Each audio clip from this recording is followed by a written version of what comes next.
This is the tactical preview of Manchester City versus West Ham. Now, in this series, I always try to provide a level-headed approach, and I try to not underestimate the opponent. Even though we did get comfortable wins in the end against the likes of Sunderland, for example, I still wanted to provide some caution and say, well, hang on, they have still been a pretty good side this season.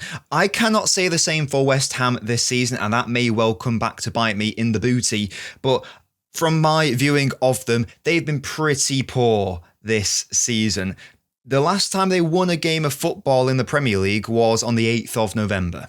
So it's over a month away because we are now in mid-December. The last time they won a game away from home, Nuno was the Forest manager, Graham Potter was the West Ham manager, and it was actually a win against Nuno's Forest, which is quite interesting. They are not particularly good this season. That is why they are in a relegation battle. Now, I've set them up today in how they played most recently against West Ham, where actually, in fairness, they did score a couple goals, and they've also taken points against United this season, and they've done well against Bournemouth and Brighton this season. So they have had a couple of decent performances / results of late, but that's not really being reflected in the results necessarily, because again, they haven't even won since early November. They did set up in the back four that day. I did feel like Potts had quite a good game. So what would happen is that against Aston Villa, Diouf and Wan-Bissaka would push up really high to almost act as the wide players. And you would have Potts regularly dropping in between the two centre-backs to assist with build-up. Aston Villa are not an especially high pressing side anyway, so perhaps I was a little bit overkill, but Potts does look like a really nice, tidy player for West Ham. I believe he's another one of their academy products, so he's a really promising player. I would probably expect it to be, though, that West Ham go for a back five against City at the Etihad. I'd be very, very surprised if they stuck to their back four. Stranger things have happened, of course, so for a moment, just pretend that Potts is, let's say, Kilman, for example. Perhaps more likely that they will set up with a more typical back five, in which case it would probably be more so of a 5-4-1. So don't pay too much attention to the actual player names. Don't worry about that. It's probably more likely to be something like this, a 5-4-1, to be honest with you. The other thing to say about West Ham is that their fullbacks are not going to be able to play. These have been their key fullbacks. They've played like the last 5 or 6 or 7 games in a row together, Diouf and Wan-Bissaka. Both of these lads are now at AFCON, which is fantastic for City. We've lost a couple of players due to AFCON, as have West Ham. The difference between City and West Ham, though, is that whilst Ait Nouri and Marmoush have been primarily bit part players for the most part, Diouf, Wan-Bissaka have been key and instrumental to that back line. Wan-Bissaka, as we know, whilst he's not going to necessarily offer you too much going forwards, he has illustrated he can be an absolute monster in respect of 1v1 defending. And Diouf is actually the only West Ham player this season who has registered more than 1 assist in the Premier League. I believe he has 3 this season. Every other West Ham player who has an assist only has 1. So a key source of creativity has gone there from Diouf, who is able to maraud and push up to left wing. And a key source of defensive function is also lost with Wan-Bissaka. So Kyle Walker-Peters is probably going to be playing at right back. He hasn't played in a minute, and I can't recall. I believe his name is Ollie Scarles. I think he's probably going to be playing at left wing back once again. He's a player who's not played that consistently this season. So that's a big positive for City. Sticking with the defence for a second, they're obviously really, really bad. They conceded a lot of goals this season. They're really weirdly bad at defending crosses. I haven't really been able to put my finger on, why they are so bad at that. You would think that with having 3 quite tall centre halves and a back 5, they'd be quite solid aerially, but they just aren't. Speaking of that, Areola is also, so many goals have been conceded this season from a cross or just from a shot from outside the box, and then he spills it, and then it's a really easy tap in for the opponent. So West Ham are no doubt going to set up defensively, but as for the individual quality of this side, there are some really good players. Bowen's a fantastic player. Paquetá's a really good player. I think Fernandes is a really good player. Somerville can be a good player, and I do like the look of Potts, but there's a reason why they are in a relegation battle, and I don't want to sound like this is going to be a really easy game for City, but it should be. Of course, we know there's no easy games in the Premier League, but if there were ever going to be one, you would think that an understrengthed West Ham, who are not able to defend anything especially well, and that was what I concluded after viewing them is normally on these previews, I sort of go, and here's like the key weakness that maybe City can exploit, like against Palace, it was those jumping wide centre-backs. I don't think that West Ham have a key defensive weakness because I think that it is plural, and that sounds really harsh. I've just not been that impressed with them, and this is the most damning I've been of an opponent for City this season. So you just know that they're going to be absolutely fantastic against us on Saturday, aren't they? There's still a good amount of industry in the midfield, and there is a lot of threat on the counter-attack, and they have some fantastic ball strikers and goal scorers, Paquetá and Bowen being the key target men, and Somerville can be a pacey option on the counter-attack also. So there are still threats. Of course there are. They did push Villa. They did push United. They did push Brighton. But City should really be looking to win this game. Absolutely, they should. They don't press especially high. They're mixed in how they attack. They're happy to go long and direct, but they're also happy to try to build out from the back. Usually when they try the latter, they don't really succeed if the opponent presses onto them. We know that City tend to be a high-pressing side, counter to West Ham, who are either bottom or second from bottom in the pressing league table. So this should be quite a nice time for City's build-up structure, and Donnarumma especially shouldn't have too much of a problem building out from the back. City should be able to do what we did against Sunderland and essentially pin them into their own box, and then we can have a lovely time creating chances, because unlike Sunderland, West Ham are not that good at defending their box this season. The key weakness, therefore, even though I just said they have many weaknesses, but I'd say the main one that I've outlined there is the fact that their wide players are going and then crosses into the box. So we should probably be exploiting our wide areas and crosses into the box. And that is going to go hand in hand with the City sides that I probably would have wanted to play anyway, based on the players who are available and who need some minutes. So that's quite fortunate for City that it does go hand in hand there. So this was the side that City played against Brentford in the League Cup. There was rotation in that game. There's, of course, going to be a lot more rotation for a Premier League game. Make no mistake, this is still a must, and it is a must-win game, absolutely. They can't be totally underestimated, but this should be an opportunity for City to play some of the players who featured in the League Cup and give some of our main starting 11 a little bit of a rest compared to the Crystal Palace game. That's not the same as saying making wholesale changes, but a couple of key players I do feel impressed against Brentford in the Cup, and perhaps they've earned a place against West Ham in the Premier League. It's a really nice opponent to play for some of these players. So let's start constructing the side. So of course, Donnarumma comes back in because he's the main goalkeeper. I'm going to... Núñez was given a rest, which is really good. He did come on and play the midfield, which was quite funny, but I don't think Lewis is going to start. I'm going to propose that Núñez comes back into the side. O'Reilly, there is a world where Ake, I guess, could play at left back, but O'Reilly's been our main left back in the Premier League, so I'm not going to predict that. I am going to predict Kusanov to start, though. He had a shaky first half. In fact, I would say it was a bad first half against Brentford, but he had a superb second half. Perhaps that was just rust. He's not played in a minute. He needed 45 minutes just to get up to action, and from there he was absolutely wonderful. Decision-making was great for the most part. Individual defensive actions were fantastic, and if there is going to be a counter-attacking threat from the likes of Somerville, Kusanov is the player that I'd want to be dealing with him, so I don't have a problem there.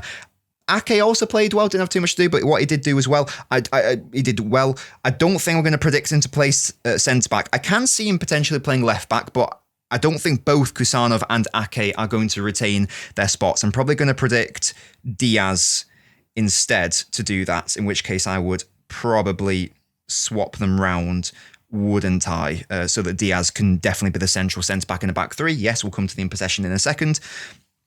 If Nico is... So that's my back four, and I'm pretty happy with that. Anything else I want to address there? No, I think that's good. I'm going to give... Hopefully, Guardiola can get a couple games of rest in a row. That'd be beautiful. But perhaps he just goes back to Guardiola or Diaz. Nico, if he was willing to play Nico against Brentford in a League Cup game, he's going to play Nico against West Ham in the Premier League, surely. He even was able to give him a little bit of time off, around 25 minutes. He was taken off around the 65th minute, something like that. So Nico's probably going to start. Mukasa should be staggered if he started. He's surely more of a cup player. Reinders, I felt, had a properly really good game against Brentford.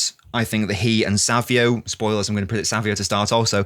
I thought that they were, either of them could have been man of the match. Reinders, I thought his carrying of the ball forwards was really good. I thought the through balls were really nice. I felt that he was actually strong in relative terms in the duels, which is something that we know we need to see more from Reinders. Brentford weren't especially good. They weren't especially up for it. Perhaps they knew that it was arguably better for them to lose the game longer term. They're potentially in a bit of a relegation battle, and they have an important game against Wolves at the weekend. Regardless, there were still some impressive performances from City, and I felt Reinders and Savio were certainly a couple of them. Unfortunately, we'll never know whether Bob could have had a good game overall because he got injured after 15 minutes, and who knows, maybe that was his last game in a City shirt, depending on what rumours you opt to believe in.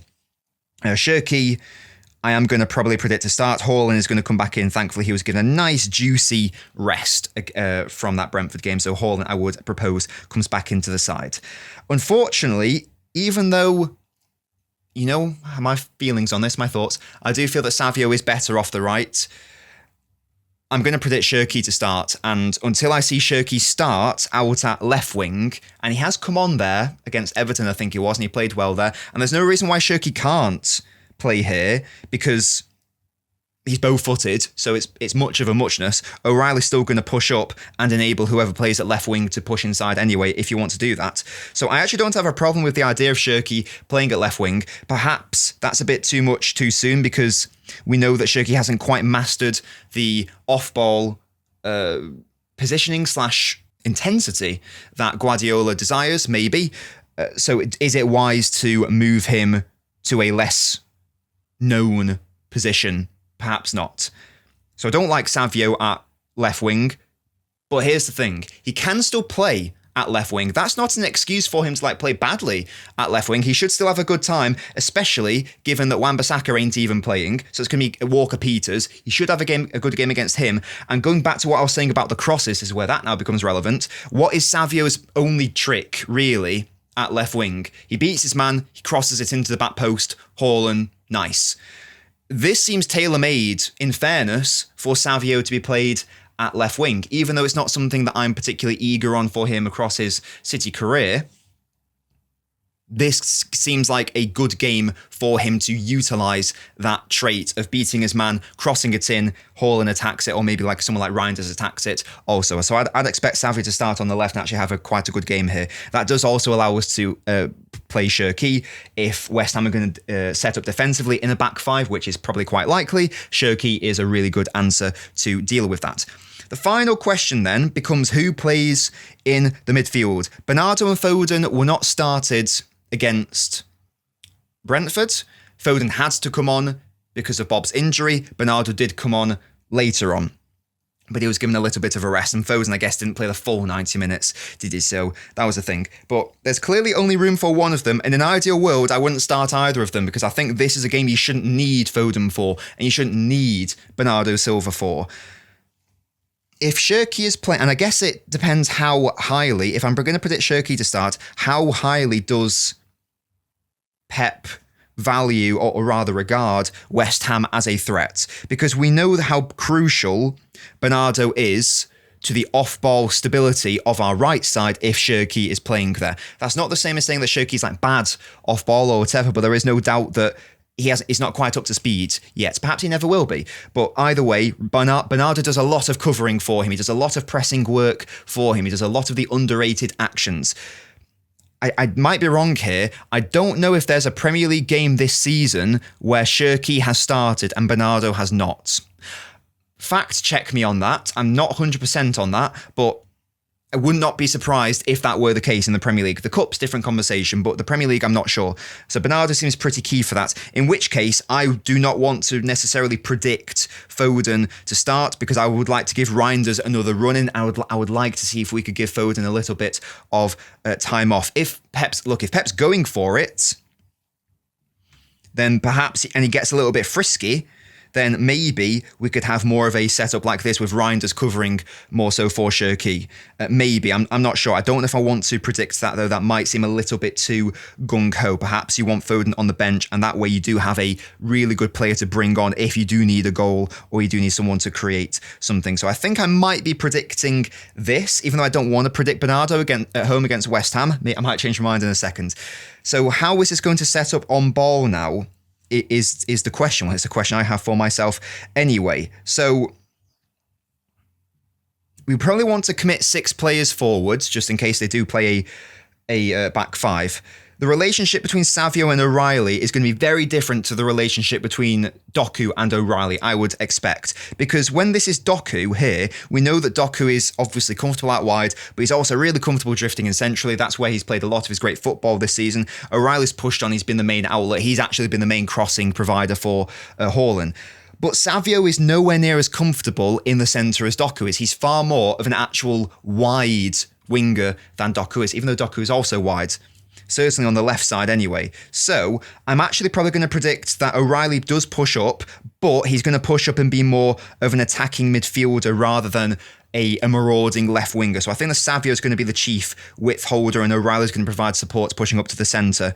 Reinders is going to be the key, quote, number 10, whatever you want to say, the most central player. Bernardo and Shirky can perhaps interchange if you want to set up in a back three, if you need a goal, or if it's very obvious that West Ham are offering no threat at all and they're clearly just here to try to get a 0-0 or something like that, then maybe you can go one step further. Maybe you push up Nunes, you drop Bernardo alongside Nico, and then you've got that situation, in which case you've got more of a 2-2-6, which can become a 2-3-6, a 2-3-5 if you want Reinders to drop slightly deeper. But I don't think that we need to, rather I think we do need to commit 6 bodies forwards, preferably. So perhaps to be starting things with, we'll see what we have seen most recently, where it is more of a back three. This is good because you've got 2 pacey wide centre-backs. You don't need Kusanov to push up and provide offensive support here because Savio and O'Reilly are more than happy to do that on their own. And Savio is a naturally wide player, and O'Reilly's illustrated he can do that. Whereas you can have Nunes pushing up here because we know that Bernardo and Shirky are not these natural wide players. So I think there's quite a lot of balance in this 3-1-6 that I'm going to predict. I'll repeat, if you want to go one step further, perhaps you swap out Bernardo for Foden, but this shouldn't be a game where we need to start Foden, and I think it is a game where we should be looking to hopefully get a high-scoring win, of course, and get players who need those minutes and need those goals/assists. Savio being one of those players, Reinders one of those players also, Kusanov to have a good game also, defending out wide, that's really good. So you've got, of course, there's gaps here, but Nunes is very pacey, Kusanov is very pacey also. Hopefully a good opportunity for these players to build on their performances that we saw against Brentford and give Pep hopefully confidence in his bench. And if we can rest Foden whilst doing that at the same time, then we're going to have a lovely time. And if we do that, and Bob's actually injured, isn't he? You will note how few options City actually have. So these are our last senior options on the bench. This is going to be a weak bench, goodness me. Kova, Stones, Doku, Rodri, Marmoush, Aït-Nouri, Bob. None of them are available. So the only outfield players available would be Ake, Guardiola, Foden, Lewis, and let's say, ignore because Foden's not going to play right wing, but just ignore it for a second. Let's say if City do go with this side, and it's 0-0, 60th minute, something like that, what do you do?